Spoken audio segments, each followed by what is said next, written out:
Aujourd'hui, je vais te parler des glucides, des nutriments qui suscitent souvent des débats animés dans le monde de la nutrition. Les glucides sont partout dans notre alimentation, mais sont souvent mal compris. Dans cette vidéo, on va passer en revue les différents types de glucides, de leur structure chimique à leur rôle dans notre corps, en examinant les avantages et les inconvénients de leur consommation. Si tu cherches à mieux comprendre les glucides et leur impact sur ton corps, cette vidéo est faite pour toi. Alors prépare-toi, on va apprendre ensemble de nouvelles choses qui nous permettront d'améliorer notre hygiène de vie. C'est parti!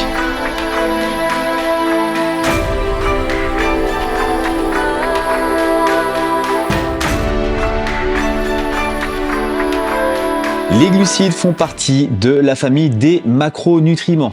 C'est quoi exactement? Les macronutriments sont au nombre de 3. On va avoir les glucides qui nous intéressent aujourd'hui, dont 1 g est égal à 4 kcal. Les protéines, c'est la même chose, 1 g égale 4 kcal. Et les lipides, les plus riches, 1 g 9 kcal. On les appelle macros parce que la quantité nécessaire pour un bon fonctionnement de l'organisme est beaucoup plus importante que pour les micronutriments. J'en parle plus en détail dans une vidéo dédiée aux micronutriments.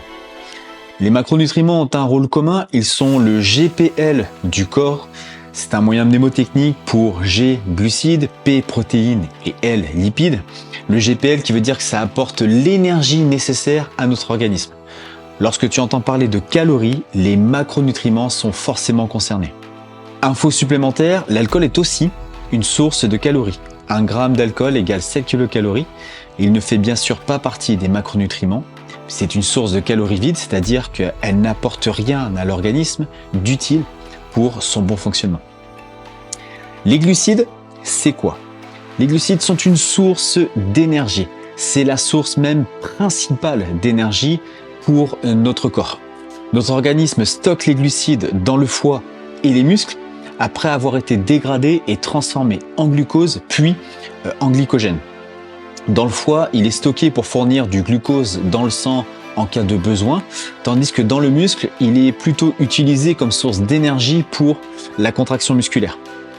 Toutes nos cellules utilisent le glucose et plus particulièrement les cellules nerveuses et musculaires. Et ça, c'est très important de le retenir. Les glucides sont essentiels à notre bonne assimilation de protéines. Les muscles ont besoin de sucre pour capter correctement la protéine. Le cerveau est le plus gros consommateur de glucides. C'est le seul macronutriment qui passe la barrière hémato-encéphalique. En d'autres termes, c'est ce qui passe du sang au cerveau. Les neurones en ont besoin continuellement pour fonctionner correctement. Lors d'un effort physique prolongé, on parle de plus de 45 minutes, nos réserves en glycogène ne suffisent plus. Notre corps dégrade alors davantage les graisses, les tissus adipeux, pour les transformer en glucose afin de subvenir aux besoins des muscles. Mais attention, parce que ces mêmes glucides qui proviennent de la dégradation des graisses ne sont quant à eux pas assimilables par le cerveau. Et c'est pour cette raison que on manque souvent de lucidité lors d'activités physiques intenses ou prolongées. Les glucides favorisent aussi le sommeil. L'assimilation des glucides induit une élévation de la disponibilité du tryptophane dans l'organisme. Alors le tryptophane, c'est un acide aminé essentiel. J'en ai parlé dans la vidéo Les protéines, donc n'hésite pas à aller voir. Le tryptophane, il est précurseur entre autres de la sérotonine et de la mélatonine. La sérotonine, c'est un neurotransmetteur qui joue également un rôle important dans la régulation de l'humeur et du moral, et la mélatonine, c'est quant à elle l'hormone du sommeil. Les glucides améliorent la digestion et la satiété. Les glucides complexes et surtout les fibres ralentissent l'assimilation des nutriments, ce qui permet une meilleure satiété et une meilleure qualité de digestion. Sucre lent, sucre rapide, c'est une notion qui n'est plus d'actualité. Il était communément admis que les sucres rapides, composés chimiquement de chaînes courtes, avaient un pouvoir d'augmentation de la glycémie, c'est-à-dire du taux de glucose dans le sang, plus important et plus rapide. Tandis que les sucres lents, quant à eux, qui étaient composés de chaînes plus longues et plus complexes, donc théoriquement difficilement digestibles, entraîner une augmentation modérée et lente de la glycémie. Mais je vais te montrer deux exemples qui prouvent que cette théorie de sucre rapide et sucre lent ne peut plus être prise en compte aujourd'hui. Premier exemple, le pain, qui est une chaîne d'amidon, qui est une chaîne longue et complexe, et donc un sucre lentement digestible en théorie, anciennement appelé sucre lent. Le truc, c'est que ça augmente la glycémie de près de 50 mg par décilitre de sang entre 20 et 35 minutes suivant l'individu. Deuxième exemple, la banane, qui est un fructose, une chaîne courte et simple, donc un sucre rapidement digestible en théorie, anciennement appelé sucre rapide. Et bien cette banane, elle augmente la glycémie de près de 25 mg par décilitre de sang et sa digestion totale se fait en plus de 60 minutes. Donc si on compare mes deux exemples, le sucre qui est dit rapide, la banane, va augmenter la glycémie de 25 mg contre 50 mg pour le pain et moins rapidement, en 60 minutes contre 35 minutes en moyenne pour le pain. Et ces deux exemples nous poussent à nous actualiser et à prendre en compte un nouveau facteur qui est beaucoup plus fiable qu'on va appeler l'impact glycémique. Cet impact glycémique, il est évalué à partir de deux facteurs. On a l'impact glycémique, sous-facteur numéro 1, la teneur glycémique, c'est la quantité de glucides dans 100 g d'aliments. En référence, c'est le sirop de glucose, on a 100 g de glucides pour 100 g de produit. Et facteur numéro 2, l'index glycémique, c'est la capacité de l'aliment à augmenter la glycémie. En référence avec le sirop de glucose, l'index glycémique du sirop de glucose, c'est 100%. J'ai créé un fichier que tu pourras télécharger dans Documents téléchargeables dans ton application qui te permettra de mieux comprendre l'impact glycémique et d'adapter la fréquence de consommation de tes aliments. Donc prends dès maintenant le temps de regarder ce document et de comprendre le principe grâce au tableau. Parce que sans ça, il sera beaucoup plus difficile de comprendre le reste de ce coaching vidéo. Pour connaître l'impact glycémique des aliments que tu aimes consommer, je te recommande de croiser les données de la table SICAL pour la teneur glycémique et des informations sur la nutrition.fr pour l'index glycémique. Utilise ensuite le tableau que je t'ai préparé pour savoir si tu devrais consommer régulièrement ces aliments ou pas. C'est extrêmement rapide de faire une recherche. En maximum, ça prend 30 secondes et les informations sont relativement fiables. Les nutritionnistes utilisent entre autres ces outils pour se référer et adapter leur programme. Et une fois que tu sais que tel et tel aliment doit être consommé plus ou moins fréquemment selon son impact glycémique, plus besoin de refaire la recherche, c'est dans ton référentiel. Tu peux aussi m'envoyer un message sur l'application Valhalla Coaching App pour que je t'aide à trouver les aliments qui sont le plus bénéfiques pour ta pratique sportive et pour ta santé. Quelques informations complémentaires. Numéro 1, la présence d'autres macronutriments, comme les protéines et les lipides, dans le bol alimentaire a un effet positif sur l'impact glycémique, parce que ça permet de diminuer l'index glycémique. Numéro 2, la présence de fibres dans le bol alimentaire permet une réduction de l'impact glycémique. Numéro 3, la présence de glucides dans le bol alimentaire permet une meilleure assimilation des protéines par les muscles. Quatrièmement, la cuisson détériore l'impact glycémique d'un aliment. Il va augmenter l'index glycémique. Numéro 5, la température d'un aliment lors de sa consommation influe sur l'impact glycémique. Un aliment chaud aura un impact glycémique plus élevé qu'un aliment froid. Et pour illustrer toutes ces informations que je viens de te donner, je vais te donner un exemple tout simple. La purée de pommes de terre. L'index glycémique de la pomme de terre crue, nature, simple, 54. L'index glycémique de la pomme de terre cuite, mais froide, c'est 78. Et l'index glycémique de la pomme de terre cuite et chaude, c'est 95. On peut voir ici que l'impact glycémique d'une purée de pommes de terre chaude est très important. Maintenant, quelles sont les différentes sources de glucides ? Les glucides sont classés en deux catégories, simples et complexes. Comme pour les protéines et les lipides, je t'invite à imprimer le document téléchargeable Les glucides pour avoir un coup d'œil rapide sur tes besoins. Si tu ne l'as pas déjà fait, prends connaissance des tableaux qui sont en page 7 de ce document pour connaître les sources de glucides. Privilégie toujours les sources de glucides complexes car leur impact glycémique est beaucoup moins important dû à la présence plus forte de fibres et de minéraux. En plus, les bénéfices pour notre organisme seront multiples. Mais pour faire simple, je vais te faire une petite liste des différentes sources de glucides. Premièrement, tu as les céréales, riz, blé, avoine, orge, quinoa, etc. Les légumineuses, lentilles, pois chiches, haricots rouges, haricots blancs, fèves. Tu as les fruits, bananes, pommes, oranges, raisins, mangues, tu les connais. Les légumes féculents, tout ce qui va être pommes de terre, patates douces, ignames, maïs, courges, etc. Les produits à base de farine, pain, pâtes, biscuits, gâteaux. Toutes les sucreries, bonbons, chocolat, confitures, sirops, etc. Les produits laitiers, lait, yaourt, fromage et tout ce que tu peux connaître.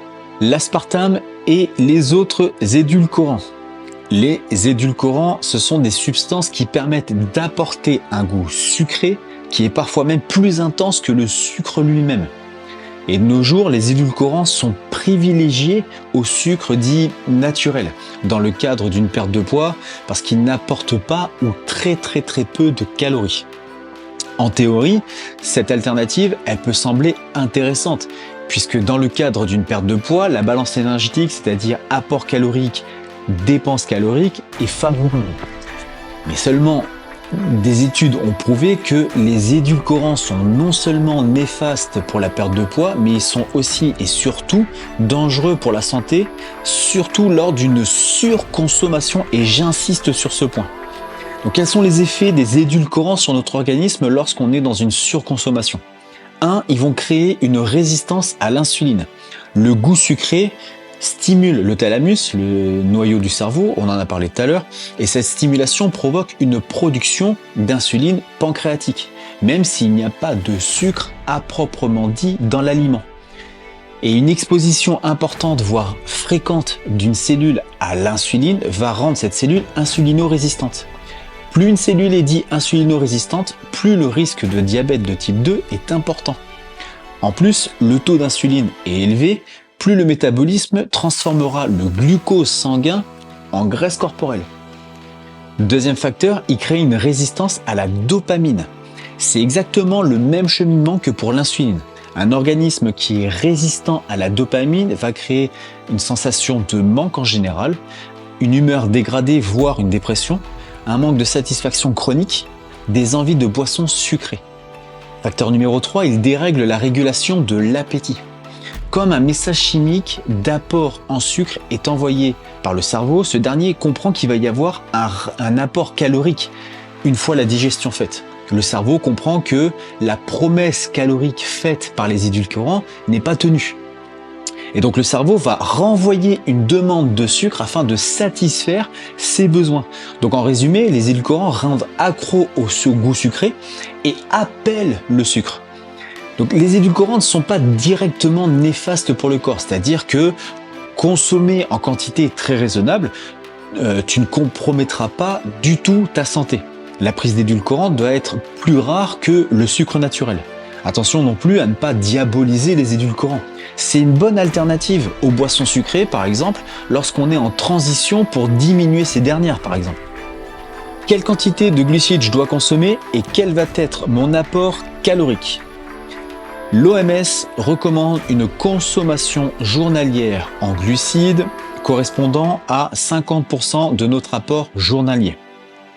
D'après mon expérience, mes coachings perso, je trouve que ce ratio est un peu trop généralisé par rapport à nos réels besoins lorsqu'on fait du sport régulièrement.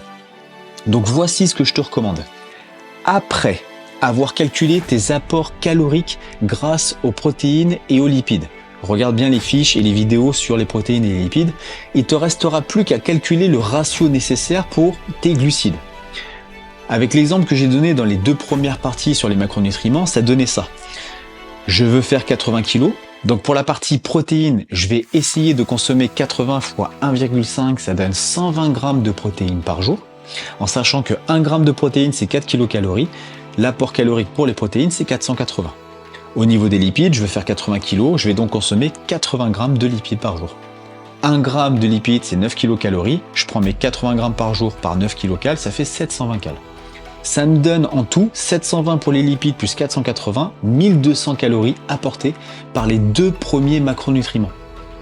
Maintenant pour les glucides, d'après l'application Valhalla Coaching App ou sur le site calculersonimc.fr, suivant mon activité physique, mon activité professionnelle, mon âge, mon sexe, je dois consommer 2750 calories par jour. Je retire les 1200 calories dues aux apports en protéines et en lipides, ça me fait 1550 calories.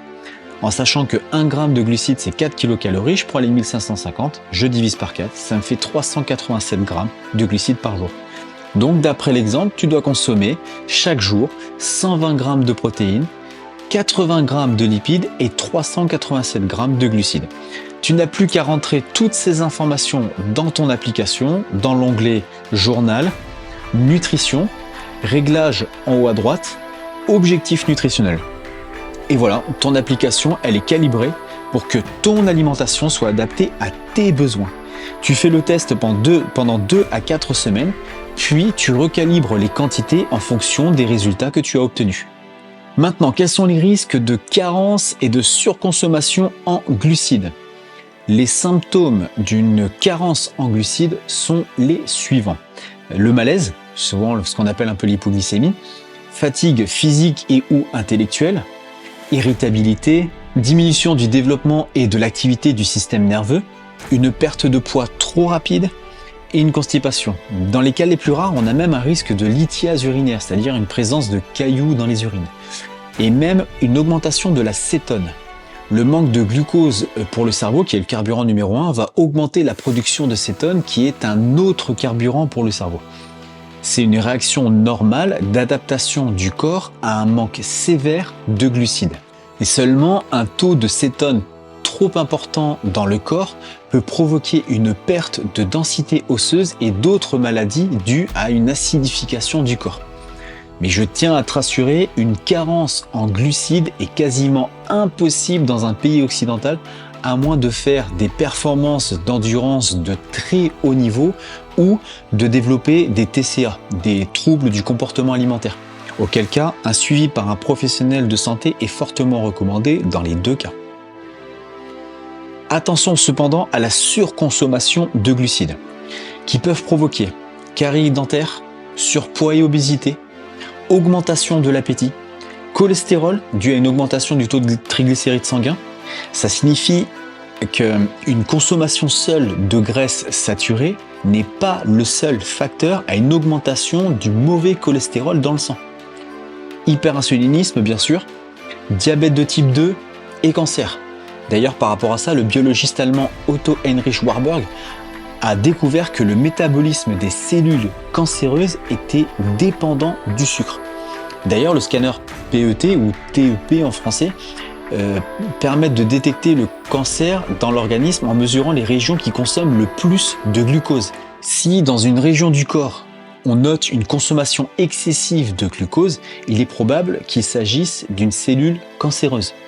Donc non seulement le sucre raffiné nourrirait les cellules cancéreuses, mais il causerait aussi la croissance de cette maladie.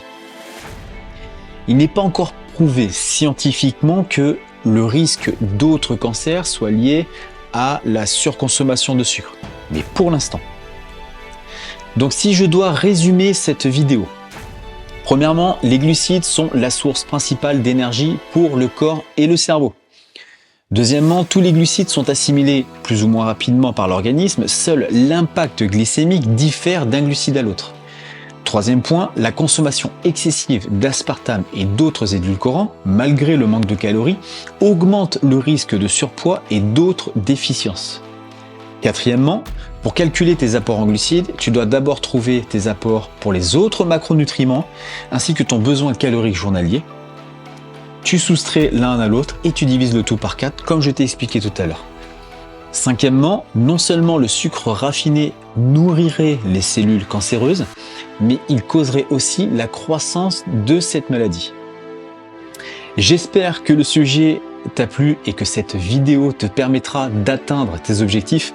C'est un lieu d'échange et de discussion bienveillante, alors n'hésite pas à laisser ton commentaire sur le sujet et à en parler avec les autres membres de la communauté dans l'onglet Flux de ton application.